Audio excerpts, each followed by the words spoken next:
Have you ever wondered what narcosis feels like? Have you ever wondered, can I train for narcosis? Well, I have, and you're probably looking at the most narcosis freediver in the world.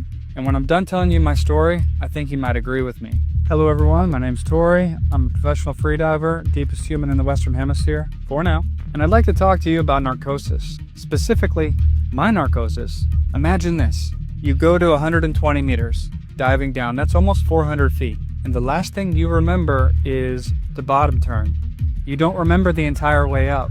In fact, the first thing you remember is 50 seconds after surfacing, high-fiving somebody.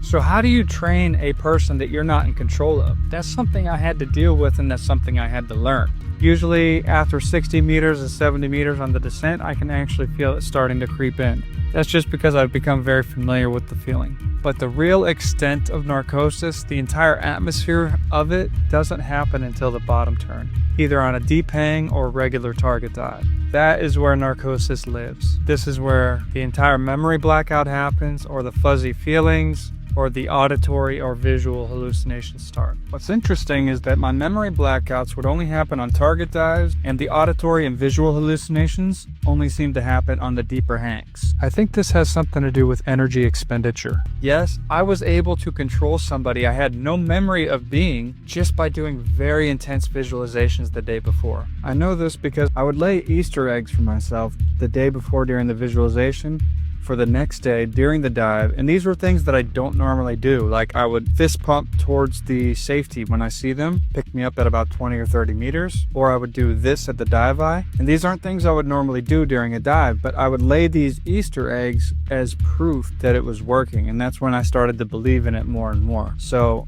if I wasn't normally doing these things, but then the next day I see on video or somebody's telling me I did them, I was like a proud father almost. Like I couldn't believe it was working. Click on the link below if you want to see the full video.